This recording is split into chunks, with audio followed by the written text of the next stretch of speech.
Alhamdulillahirabbil alamin wassalatu wassalamu ala asyrafil anbiya'i wal mursalin sayyidina Muhammadin wa ala alihi wa sahbihi ajma'in.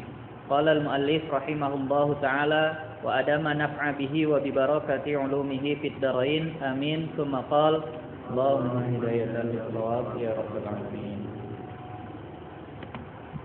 Kita lanjutkan kaji kita tentang fikih kitabun nikah, atau kita disebut juga bab munakahat. Yang lalu minggu semalam kita udah bahas ibadat, sekarang kita sambung munakahatnya.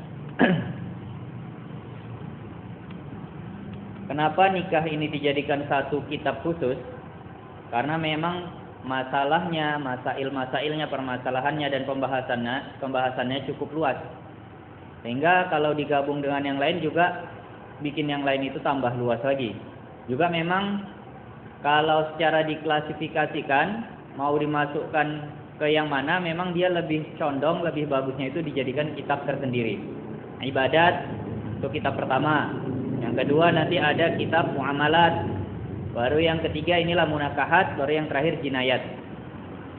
Nah, di samping juga memang munakahat ini adalah suatu yang sangat penting. Dan memang dikatakan Rasulullah, an-nikahu sunnati. Nikah itu adalah sunnahku. Faman raghiba an sunnati falaisa minna, atau falaisa minni, atau kama qala Rasulullah sallallahu alaihi wasallam. Maka barang siapa yang tidak suka terhadap sunnahku, berarti bukan termasuk golongan aku, kata Rasulullah. Nah, jadi jangan sampai enggak suka nikah. Jadi walaupun belum nikah tapi ada dalam hati pingin nikah, itu aja udah mudah-mudahan kita enggak termasuk ke dalam hadis tadi yang enggak suka pada nikah. Jadi mungkin ada yang mungkin selama perjalanan hidupnya pernah kecewa dengan orang atau apa, terakhir di dalam hatinya benci terhadap yang namanya ikatan pernikahan. Jangan sampai. Karena nanti termasuk dalam hadis itu ditakutkan. Faman raghiba an sunnati, barang siapa yang tidak suka dengan sunnahku, maka tidak termasuk golongan kami. Nah, kemudian di hadis lain juga ada dikatakan syirarukum uzzabukum. Seburuk-buruk kalian, dikatakan Rasulullah, adalah yang bujangan. Seburuk-buruk kalian adalah yang bujangan. Makanya jangan kalau bisa bujangan sampai meninggal. Karena di sambungan hadisnya dalam satu riwayat di sebagian riwayat ada sambungan hadis itu. Dan sebaik-baik orang yang mati di antara kalian adalah yang mati dalam keadaan bujangan. Makanya dalam satu kisah ada seorang sahabat, bahkan udah sampai hendak matinya sekalipun, pada saat itu belum punya istri, mungkin dikarenakan ditinggal mati istrinya atau segala macam, sampai ketika hendak matinya sekalipun apa yang beliau katakan, tolong nikahkan aku kepada seorang perempuan. Karena memang nggak mau termasuk dalam hadis tadi, sebaik-baik orang, seburuk-buruk orang yang mati adalah yang mati dalam keadaan bujang. Akhirnya udah di saat sudah mendekati kematian pun minta dinikahkan. Ya tujuannya bukan apa-apa, bukan pingin yang macam-macam lagi, cuma supaya pingin meninggal dalam keadaan tidak bujangan. Kemudian yang lalu kita udah bahas beberapa syarat, diantaranya rukun nikah itu kan ada 5. Yang pertama suami, yang kedua istri, yang berikutnya saksi, kemudian suami, istri, wali, saksi dan sigot. Nah, suami, istri, wali, saksi dan sigot. Kemudian syarat-syarat dari masing-masing rukun itu ada. Jadi apa aja syarat suami, apa aja syarat istri, apa aja syarat sigot nanti. Nah, semalam yang udah kita bahas baru 2 syarat, 2 rukun beserta syarat-syaratnya. Yaitu yang pertama suami, syaratnya harus halal, artinya tidak sedang ihram. Yang kedua, mukhtar, memang menikah atas keinginan sendiri bukan karena paksaan. Yang ketiga, muayyanan, laki-lakinya harus sudah jelas si suami tadi. Jangan sampai nikah masih nggak jelas siapa suaminya. Nah, semalamlah contohnya, yaitu yang batal itu menikahkan anaknya kepada salah satu dari 2 orang pria. Itu berarti belum jelas. Kunikahkan anakku kepada salah satu dari kalian berdua, itu nggak sah. Karena suaminya belum jelas. Kemudian yang keempat, aliman bi ismil mar'ah wa nasabiha, tahu nama dan nasabnya si perempuan.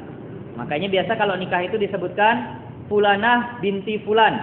Fulanah itu namanya, binti fulan itu nasabnya. Nah, ini harus tahu laki-laki. Karena kalau dikatakan namanya aja, banyak perempuan yang namanya seperti itu. Nah, ditakutkan nanti yang mana ini, kan gitu. Makanya harus tahu juga, si fulanah anaknya wa anu. Oh ya, itu udah jelas berarti. Atau kalaupun nggak tahu nama, nggak tahu nasab, tapi tahu orangnya yang mana. Pas di sebelah dia lihat perempuannya, kemudian kunikahkan perempuan, kata si walilah misalnya, kunikahkan perempuan yang ada di sampingmu ini kepadamu. Nggak tahu nama, nggak tahu nasab, tapi tahu orangnya, itu juga boleh, memadai. Karena apa maksud dari tahu nama dan nasab dan orangnya? Supaya nanti nggak salah. Kadang ada di sebagian akad kita lihat perempuannya nggak dibawa memang, apalagi dulu untuk menjaga hal-hal yang tidak diinginkan, memang yang hadir itu ya pria semua, perempuan nggak ada dihadirkan. Dan terkadang mungkin si laki-laki juga belum melihat. Bisa jadi sah-sah aja nikah, nggak tahu istrinya, nggak tahu dalam artian belum pernah lihat, tapi tahu namanya dan tahu anaknya siapa. Nah kalau seandainya disebut namanya aja, nanti takutnya salah orang. Nah, makanya kalau udah tahu orangnya, walaupun nggak tahu nama dan nasab, pasti nggak salah orang. Ini supaya nggak salah orang aja. Kemudian yang terakhir, zakaron yakinan, harus memang yakin dia itu laki-laki. Itu syarat dari suami. Udah lalu. Kita ulang sedikit biar makin nempel. Kemudian syarat untuk istri apa? Sama, yang pertama halalan, tidak sedang ihram. Kalau orang yang sedang ihram haram menikah dan haram menikahkan. Makanya ini hati-hati sebenarnya untuk orang yang umroh ataupun haji. Kenapa? Kalau ada misalnya lah di umroh dan haji, itu salah satu hal yang harus dilakukan adalah tawaf. Kalau tawafnya nggak sah, maka nanti tahallulnya juga nggak sah. Kalau tahallul nggak sah, berarti masih senantiasa berada dalam keadaan ihram. Sampai pulang ke tanah air juga masih dalam keadaan ihram. Kenapa? Tahallulnya nggak sah. Sah kok udah potong rambut 3 kali? Iya, tahallul bisa sah kalau tawafnya sah. Kalau tawaf nggak sah, tahallul nggak sah. Nah ini yang perlu makanya dibekali betul-betul orang yang pergi haji dan umroh ini. Karena kalau main pergi-pergi aja nggak tahu ilmunya, takutnya nanti tawaf nggak sah. Karena tawaf itu banyak syaratnya. Di antaranya harus mengirikan Ka'bah, harus begini, harus begini, banyak lah. Nanti di bab haji kita bahas. Nah, kalau itu nggak sah, pulang ke tanah air dalam keadaan masih ihram, ya ini gawat nanti. Pas pula anaknya mau nikah, dia pula nikahkan. Padahal statusnya masih dalam keadaan ihram, karena tawafnya nggak sah tadi. Nah, gitu juga menikah dia sendiri misalnya, itu juga nanti gawat juga, nggak bisa juga. Makanya ini harus dihati-hatikan. Makanya suami istri tadi keadaannya harus halal. Arti halal tidak sedang ihram. Kemudian yang kedua, muayyanatan. Si perempuan atau si istri memang harus jelas yang mana orangnya. Yang ketiga, khaliyatan minan nikah wa iddah. Tidak sedang dalam ikatan pernikahan. Ini kalau perempuan. Kalau laki-laki tadi nggak ada. Nah, kalau laki-laki mungkin kalau mau ditambahkan pun tidak sedang beristri 4, gitulah baru. Kalau istrinya masih 1, dia nikah lagi, ini masih sah. Tapi kalau istrinya udah 4, dia nikah maka nggak sah. Karena yang kelima itu nggak sah. Kalau perempuan udah bersuami 1, ya udah langsung nggak sah. Nah, makanya khaliyatan minan nikah wa iddah. Tidak sedang dalam ikatan pernikahan dan tidak juga sedang dalam masa iddah. Ini syarat ketiga untuk perempuan. Nah, yang keempat, yang kemarin kita berhenti sampai sini. Kaunuhu unsa yatinan. Sudah jelas bahwasannya dia itu perempuan.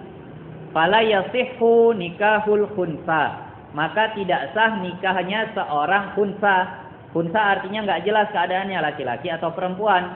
Sudah diterangkan yang lalu, maksudnya apa? Punya 2 alat kelamin. Alat kelamin laki-laki ada, alat kelamin perempuan juga ada. Dan dua-duanya berfungsi. Jadi dia bingung, dia sendiri bingung. Laki-laki apa perempuan? Entah. Aku punya 2 alatnya. Misalnya. Kalau buang air kecil, ya kadang dari yang satunya, kadang dari yang satunya lagi. Jadi makanya aku masih bingung. Nah yang kalau kayak gini, nggak sah menikah. Kenapa? Walaupun misalnya gayanya kayak perempuan, terus nikah. Nah ini masih tetap nggak sah. Kenapa? Karena masih punya 2 alat kelamin tadi. Iya kalau dia memang perempuan. Kalau laki-laki, berarti laki-laki nikah sama laki-laki nanti jatuhnya. Ini haram. Dan enggak sah. Wa in banat unusatuhu walaupun setelah nikah ternyata jelas bahwasannya dia itu perempuan. Misal udahlah nikah aja kita. Mau laki-laki mau perempuan yang penting aku suka misalnya. Udahlah nikah aja kita. Rupanya setelah nikah barulah dicek atau diapain segala macam nyata. Ternyata yang satu itu cuma daging tumbuh, Bang. Walaupun keluar rupanya itu bukan air seni yang keluar atau apalah segala macam, mungkin keringat atau apalah, nggak tahu. Nah ternyata memang perempuan aku. Oh ya udahlah kalau gitu paslah nikah kita berarti sah. Enggak. Karena ketika akad itu harus sudah jelas, bukan sudah jelasnya setelah akad. Kalau jelasnya setelah akad tetap akadnya tidak sah. Nah. Kemudian bi khilafi fil wali, berbeda hukumnya dengan wali. Apa maksudnya? Fa idza kana khunsa, apabila walinya khunsa. Kita tahu nanti di hukum wali itu wajib laki-laki. Kalau wali itu perempuan maka nikahnya tidak sah. Makanya semua wali itu laki-laki. Perempuan nggak boleh menikahkan. Yang boleh menikahkan itu laki-laki. Nah, berbeda hukumnya dengan suami dan istri. Kalau suami dan istri tadi harus jelas kelaki-lakian atau kewanitaannya itu saat akad. Tapi kalau wali, maka apabila walinya tadi khunsa, misal, mana lah ya, abangnya lah misalnya. Misalnya bapaknya udah nggak ada, kan pindah ke saudaranya. Nah, saudaranya itu kebetulan misalnya khunsa, masih belum jelas laki-laki atau perempuan. Adiknya mau nikah, udahlah dialah yang jadi wali. Nah, dia yang jadi wali. Nekat tetap dia jadi wali. Nah, apa hukumnya? Sumat taboha bidukuroh. Ternyata setelah menikahkan, setelah diperiksa atau apa, oh betul lah rupanya semalam yang nikahkan itu, abangmu itu memang betul-betul laki-laki. Nah, udah dicek, udah diapa, ternyata yang satu itu hilang atau ketutup lah. Jadi benar dia laki-laki. Kalau kayak gini sah nggak nikahnya? Kalau yang kayak gini sah nikahnya. Nah, jadi kalau untuk wali, saat menikahkan misalnya masih khunsa, ternyata setelah beberapa lama, setelah pernikahan berlangsung, nyata itu laki-laki, maka sah nikahnya. Tapi kalau seandainya nyata dia perempuan, ya berarti nggak sah, berarti dia perempuan. Nah, tapi kalau suami dan istri tadi beda.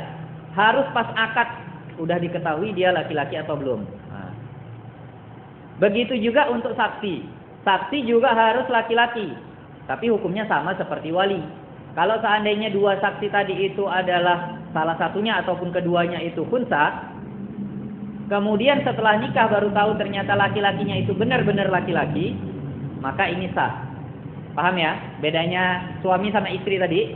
Kalau suami istri harus jelas dia laki-laki atau perempuan sebelum akad. Kalau ketika setelah akad baru jelas laki-laki atau perempuan, yang nggak sah nikahnya. Tapi kalau untuk saksi dan wali, kalau seandainya jelas dia perempuan ataupun laki-lakinya setelah akad, nah kalau perempuan berarti jelaslah nikahnya nggak sah. Kalau laki-laki berarti sah nikahnya. Ini bedanya. Alasannya apa? Wal farqu, adapun itu dibedakan. Anna kullan minaz zaujaini, bahwasannya si laki-laki dan si perempuan, artinya suami dan istri tadi, ma'qudun alaih, yang diakadkan, bukan yang mengakadkan. Inilah yang mau diikat, yang mau diakadkan. Kalau wali itu yang mengikatkan. Syahid juga menjadi saksi pengikatannya. Beda. Kalau suami dan istri, inilah yang mau diakadkan. Walakadzalikal wali wa syahid. Nah, beda dengan saksi dan wali, itu bukan orang yang diikat. Wa yuhtatu fil ma'qud alaih ma la yuhtatu fi ghairihi. Maka seyogianya untuk yang bakalan diakadkan, yang bakalan diikat, ini lebih dihati-hatikan. Itulah dia, harus lebih hati-hati. Artinya memang harus sudah jelas laki-laki atau perempuannya. Kemudian sambungannya wa yukrahu, tapi dimakruhkan. Apa yang dimakruhkan? Nikahu mangkana khunsa, menikahi seorang yang dulunya khunsa. Ini makruh. Wa ittadhaha bidzukurah, awi bil unusah. Walaupun sebelum akad itu jelas dia itu laki-laki ataupun perempuan. Misal kenalan laki-laki sama khunsa misalnya. Tapi khunsa ini bawaannya mungkin kayak perempuan. Jadi sukalah si laki-laki tadi. Suka si laki-laki tadi. Nah, kemudian udahlah coba periksa dulu, mana taunya memang betul perempuan. Kalau laki-laki aku pun nggak mau gitu bahasanya. Tapi mana tahu betul-betul perempuan. Ternyata setelah diperiksa betul perempuan. Apa hukum menikahinya? Sah tapi makruh. Nah, itu dia. Makruh menikahi seseorang yang dulunya khunsa, yang dulunya punya 2 alat kelamin. Nah, kemudian kita masuk ke rukun yang ketiga, itu yang lalu dah. Jadi suami istri udah jelas. Keduanya rukun dan masing-masing syaratnya sudah dijelaskan. Wa syurutus sighah. Rukun yang ketiga itu sighah di sini, yaitu ijab kabul biasa kita bilang. Ijab kabul. Dan ijab kabul ini punya syarat-syarat tersendiri lagi.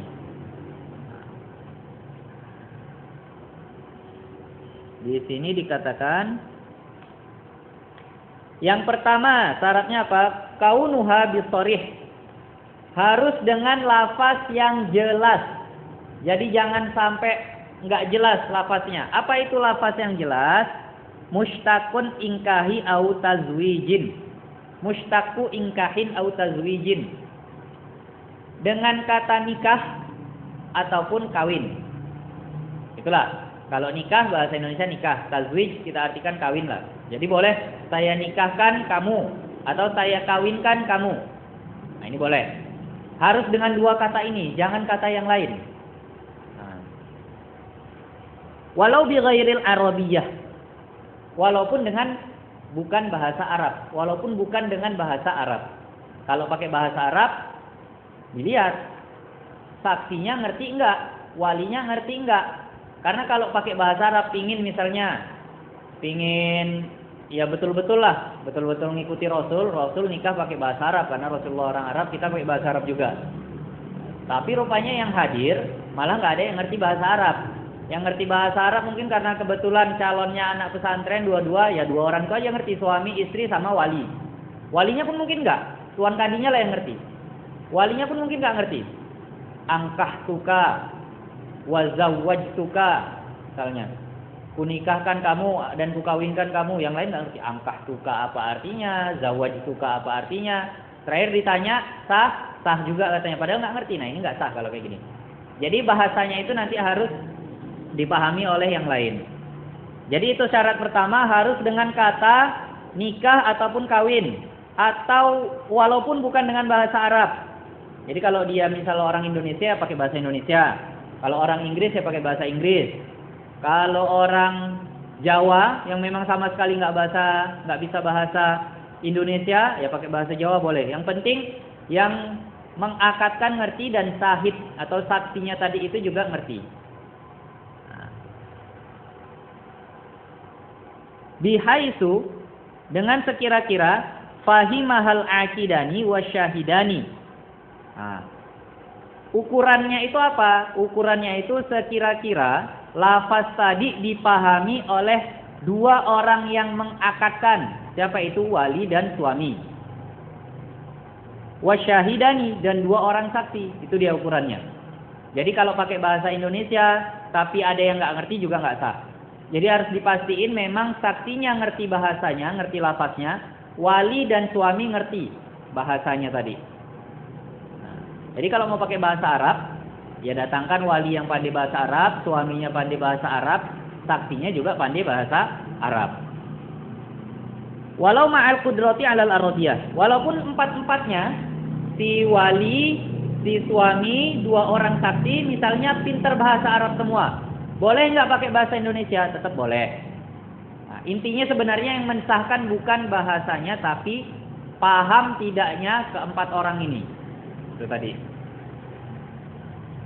Maka di sini ditambahkan, fala yasihhu bikinayatin. Maka nggak sah dengan kata-kata yang nggak jelas. Yang nggak jelas dengan kata kinayah bahasa Arabnya. Artinya nggak jelas. Contohnya apa? Ka ahlal tuhalaka. Misalnya kata wali, ini contoh kata yang nggak jelas. Kalau yang jelas tadi itu jelas. Nikah dan kawin, itulah bahasa yang jelas. Contoh bahasa yang nggak jelas apa?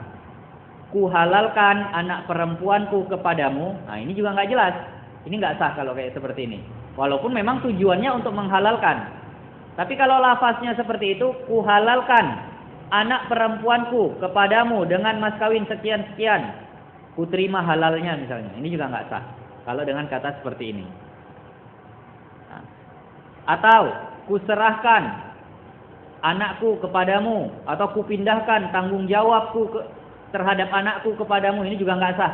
Semuanya masih nggak jelas. Ya udah yang lebih gampang aja nikah ataupun kawin. Nah. Kenapa itu nggak jelas? Kenapa itu nggak boleh? Di sini dikatakan id labudda fil kinayah minan niyah.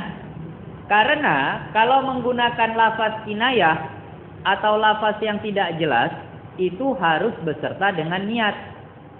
Bandingannya misalnya dengan talak.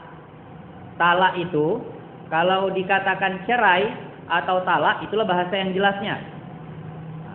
Tapi ada bahasa kinayahnya. Contohnya apa? Udahlah, kupulangkan aja kau ke rumah orang tuamu misalnya. Itu kinayah. Kalau kinayah, kalau dalam hatinya ada niat untuk cerai, maka jatuhlah itu cerai. Tapi kalau nggak ada niat untuk cerai, maka nggak jatuh cerai. Jadi kalau setelah si suami misalnya bilang kayak gitu, kupulangkanlah kau sama orang tuamu aja misalnya. Terus ditanya istrinya, bang waktu ngomong gitu ada niat cerai nggak ini? Nggak ada, memang cuma nyuruh pulang aja. Oh nggak jatuhlah talaknya. Tapi kalau ada, ya adalah, memang itulah tujuan aku maksudnya. Berarti jatuh. Jadi itu tadi bedanya sorih dengan kinayah. Sorih atau yang jelas tidak butuh niat. Misal bandingannya masih ke talak lah ya biar lebih gampang karena ini yang sering kejadian ketimbang nikah. Kucerai kau, mau pakai niat mau nggak pakai niat jatuhlah. Misalnya, enggak dek, tadi itu cuma bercanda ataupun apa segala macam. Ini enggak, tetap jatuh.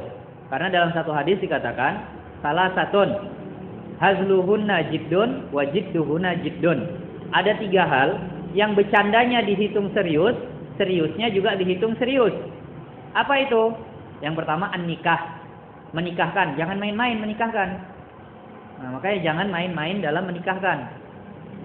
Nah, nanti ada karena udah akrab keseringan cerita orang tuanya, udahlah ya aku nikahkan anakku sama kau aja lah. Iyalah pak, padahal bercanda-bercanda rencana gitu. Ya udah jadi itu nikah. Jangan dimain-mainkan. Karena itu kata Rasulullah, hazluhunna jiddun, main-mainnya pun dianggap serius, dianggap betulan. Itu yang pertama nikah. Yang kedua at-tolak, talak, cerai. Nggak bisa main-main. Nggak bisa ada istilah nggak sengaja atau apa, kecuali nggak sadar. Kalau nggak sadar betul, ngigo misalnya mimpi, kuceraikan istriku. Bangunkan, bang, ngomong apa rupanya dek? Abang bilang menyeraikan aku. Nggak sadar. Nah, kalau itu nggak. Karena nggak sadarnya memang bukan usaha dia.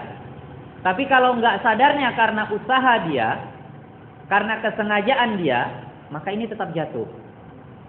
Misal, memang yang bangsa pemabuk lah suaminya, faliyadzubillah. Jadi dia minum. Ini kira-kira dia bikin dirinya nggak sadar ini sengaja atau nggak sengaja? Sengaja dia. Minum udah tahu minum bakal mabuk, tetap minum. Udah tahu pakai narkoba bakal mabuk, tetap pakai narkoba. Sampai rumah dalam keadaan nggak sadar, dek kuceraikanlah kau ya. Dah, jatuhlah itu. Tapi lagi mabuk. Tapi sebab mabuknya sesuatu yang disengaja. Kecuali kalau mabuknya itu nggak disengaja. Nah, entah nyium-nyium duren dia bangsa yang nggak kuat. Nyium duren, nyium bau duren aja atau makan duren, mabuk. Biasanya nggak mabuk, cuma baru kali ini kayak gitu. Nggak sengaja memang. Terus dalam keadaan nggak sadar tadi, kuceraikan istriku. Jatuh nggak? Nggak. Kenapa? Karena mabuknya nggak sengaja. Seperti tidur tadi. Nggak sadarnya karena memang nggak sengaja. Nah, makanya ini. Kalau pakai lafaz yang jelas, maka itu nggak butuh niat. Udah jatuh talaknya. Tapi kalau katanya nggak jelas, udahlah pulang aja lah kau dek. Tanya, pakai niat nggak? Nah, kalau seandainya pakai niat, memang niatnya menceraikan, jatuhlah itu. Ataupun bahasa lainnya, apalah ya, udahlah mulai sekarang tidur sendiri-sendiri aja kita. Bahkan kalau di kitab-kitab itu sampai bahasa yang sekecil apapun itu dijadikan lafaz kinayah. Dalam kitab Tanwirul Qulub, udah makan sendiri aja lah kau. Ucapan kayak gitu kalau diniatkan untuk menceraikan jatuh itu cerai. Bahkan kayak gitu. Mungkin karena biasanya makan sama, tiba kali ini kok suaminya bilang, udah makan sendiri-sendiri aja kita. Kalau itu memang dalam hati niat ada, ini maksudku menceraikan lah ini. Itu jatuhlah talaknya. Nah, itu kan nama kinayah. Kinayah harus disertai niat. Begitu juga dengan nikah. Jadi kalau seandainya dengan lafaz kinayah, kan harus pakai niat. Nah, kalau diniatkan rupanya, kan bisa sah berarti. Kalau seandainya kata bapaknya, kuhalalkan anakku kepadamu dengan niat menikahkan. Kemudian diterima sama si laki-laki, ku terima kehalalannya, niat juga menikahkan. Sah nggak seperti itu? Tetap nggak sah. Kenapa? Nih. Itulah buddha kinayah minan niyah. Karena lafaz kinayah seperti itu butuh niat. Kalau dua-duanya berniat pun, wasyuhudu la itla'a lahum 'ala niyah, dan saksi nggak bisa melihat niat mereka. Itu dia alasannya. Iyalah si bapak naruh, aku pasang niat ini. Ini juga niatnya untuk nikahnya. Ku halalkan anakku kepadamu, ku terima pak. Dengan masing-masing berniat. Saksi nampak nggak niatnya? Enggak, makanya tetap nggak sah. Itu dia. Karena fungsi saksi itu memang memperhatikan betul nggak ini nikahnya dari lafaz sampai segala macam. Untuk hal-hal yang bisa disaksikan. Makanya kalaulah masuk niat di situ, niat ini halnya ghaib, nggak bisa disaksikan oleh saksi. Makanya walaupun dengan lafaz kinayah disertai niat, tetap tidak sah. Alasannya apa? Karena niat tidak bisa disaksikan. Itu dia. Kemudian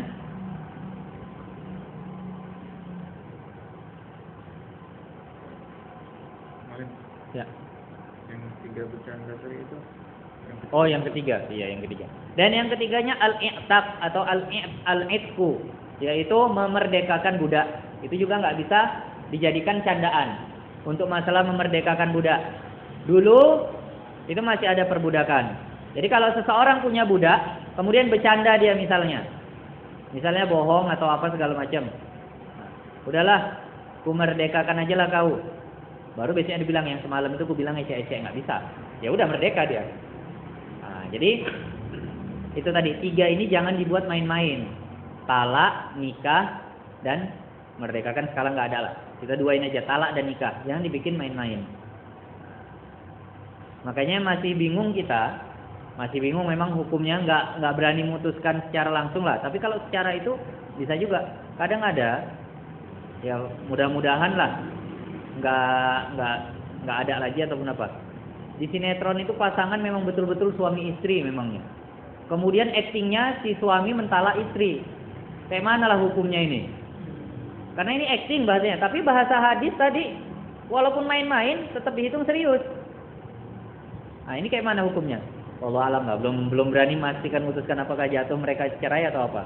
Ya, ini makanya kalau bisa cerai ini disimpan dalam-dalam lah. Kalaupun mau nyarinya payah lah gitu, ibarat barang.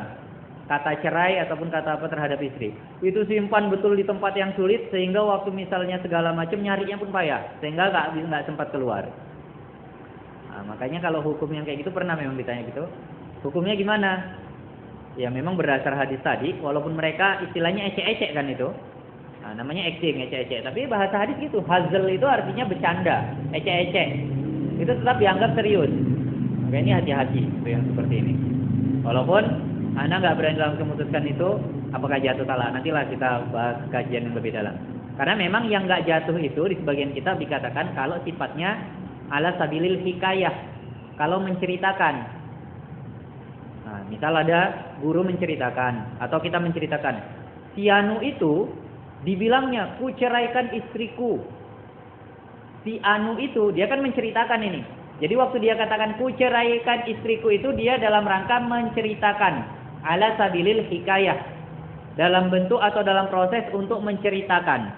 Maka kalau seperti ini nggak jatuh memang. Tapi kalau acting apakah mau disamakan dengan itu?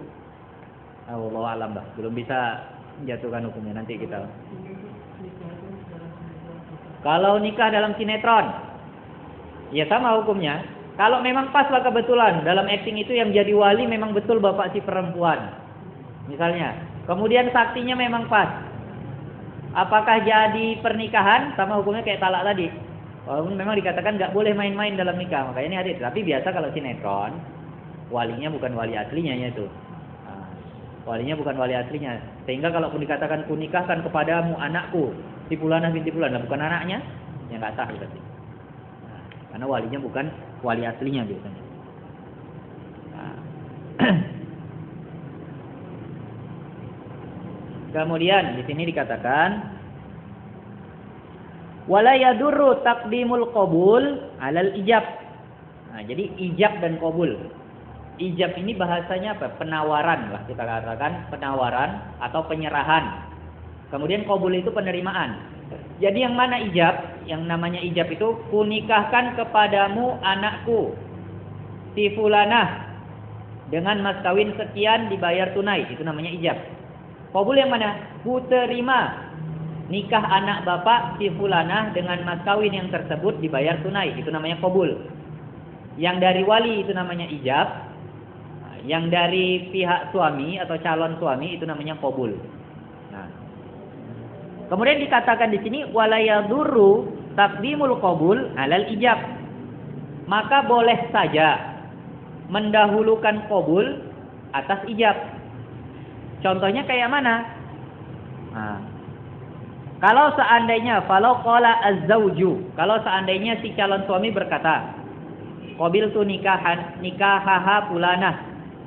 Kuterimalah Pak nikahnya si Fulanah anak bapak misalnya gitulah. Misalnya nama anaknya si Putri lah kita taruh. Pak, kuterimalah nikah anak bapak si Putri. Misalnya ada laki-laki ngomong kayak gitu. Nah, faqala al-wali, kemudian bapaknya si walinya mengatakan zawajtu kaha. Ya udahlah aku nikahkan. Nah, ya udah, jadilah itu. Makanya ini hati-hati ngomong kayak gini. Kadang ini terucap kadang. Pas pula ada saksi atau apa, segala macam.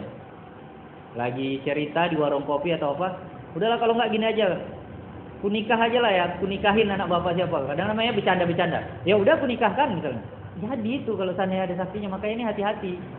Ini nggak bisa main-main. Karena boleh ijab dulu, boleh qabul dulu baru ijab. Nah makanya ini yang kadang ilmu itu bukan cuma untuk ustadz ataupun ustazah. Belajar ilmu nikah yang sampai segininya masalah sighah ataupun apa, itu semua harus tahu. Karena semua orang itu kadang punya anak. Semua orang itu kadang suka cerita yang segala macam. Kadang terbawa-bawa kayak gini, ingat dia. Ini kalau kuiyakan jadi ini. Nah, ditahan sama dia. Pas pula ketika mengucapkan itu ada dua orang yang dengar. Saksi, ya, misalnya jadi saksi. Tah pula keduanya jadi saksi, ya udah jadi. Nah, ini hati-hati.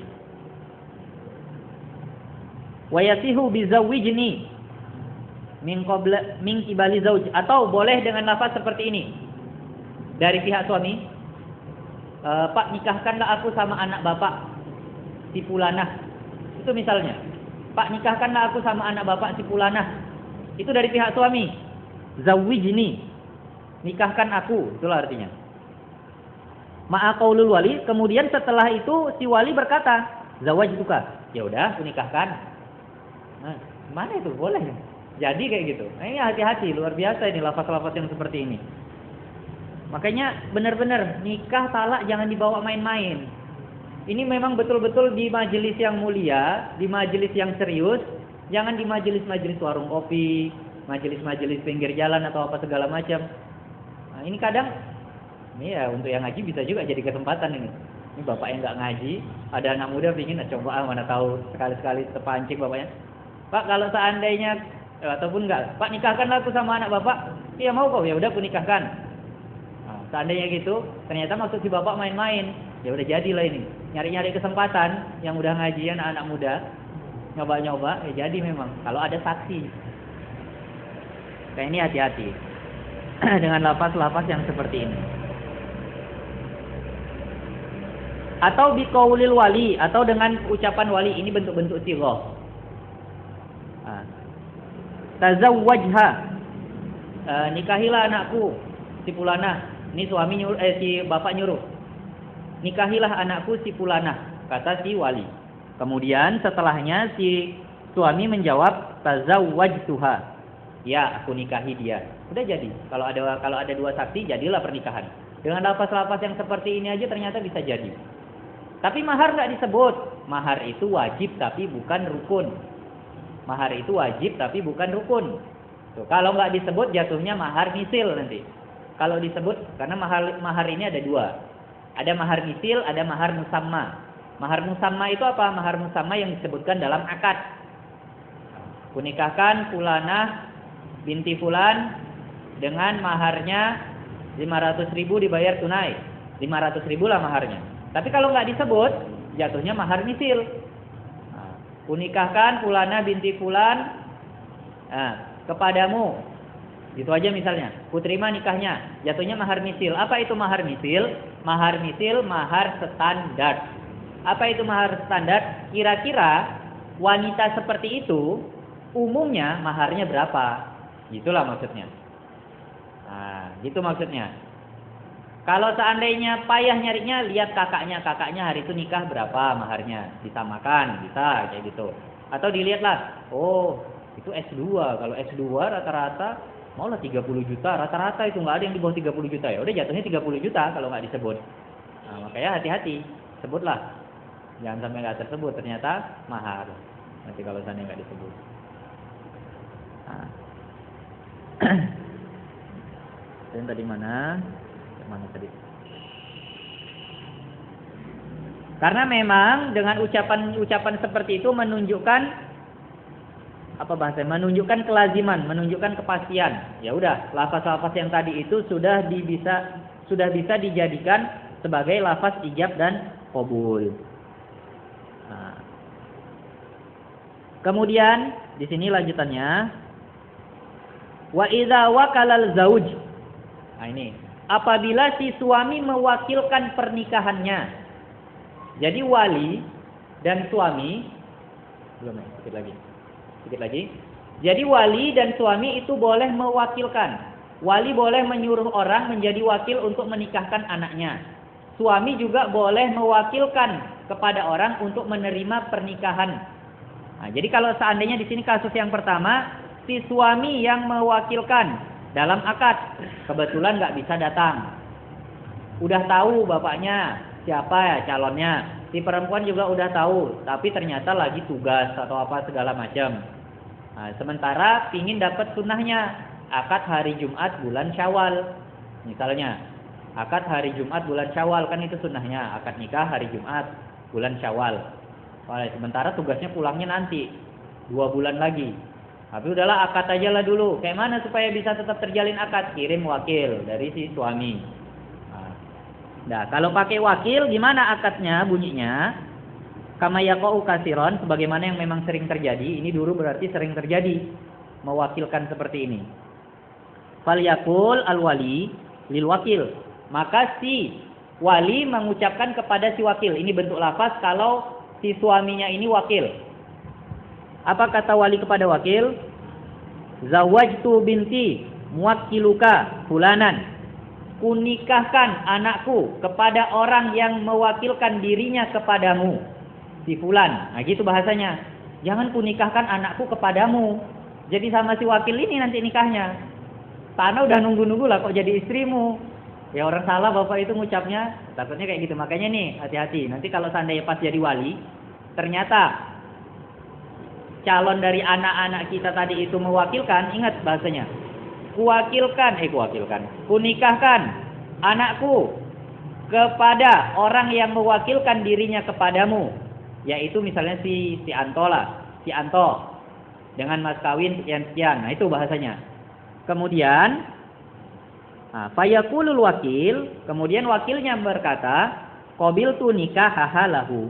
Kuterima nikah anak perempuan ini untuk orang yang mewakilkan dirinya kepadaku.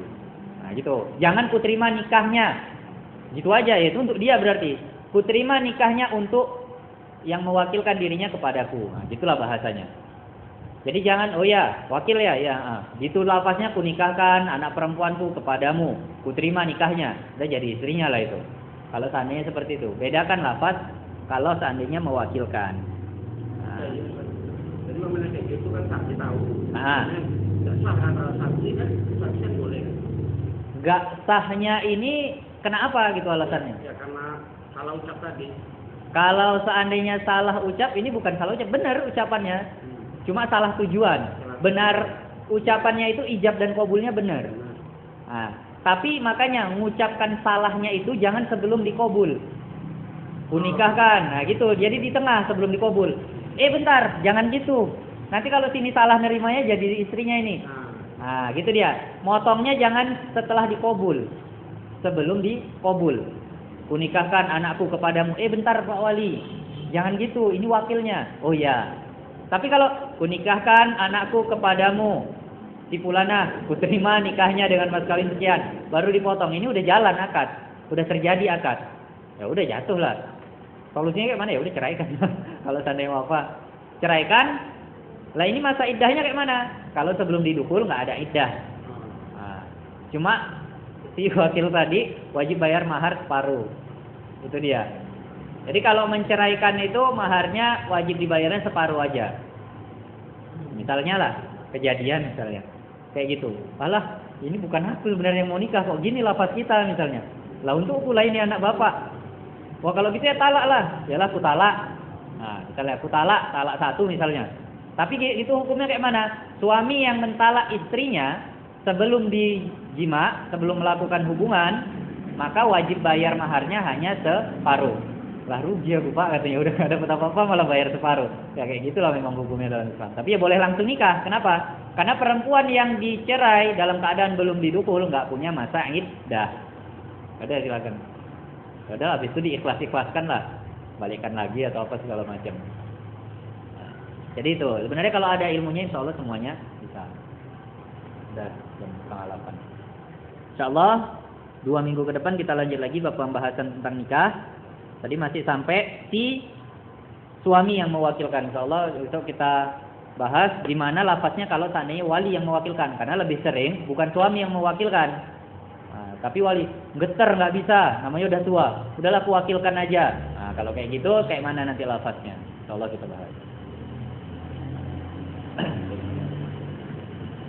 A'udzu billahi minasyaitonir rajim. Bismillahirrahmanirrahim. Alhamdulillahirabbil alamin. Wassalatu wassalamu ala asyrafil anbiya'i wal mursalin sayyidina Muhammadin wa ala alihi wa sahbihi ajma'in. Allahumma rzuqna ilma warzuqna fahma warzuqna amala. Allahumma arinal haqqa haqqan warzuqna ittiba'ah wa arinal batila batila warzuqna ijtinabah. Rabbana atina fid dunya hasanah wa fil akhirati hasanah wa qina adzabannar. Wa sallallahu ala sayyidina Muhammad wa ala alihi wa sahbihi ajma'in walhamdulillahirabbil alamin. Subhanakallahumma wa bihamdika asyhadu an la ilaha illa anta astaghfiruka wa atubu ilaik.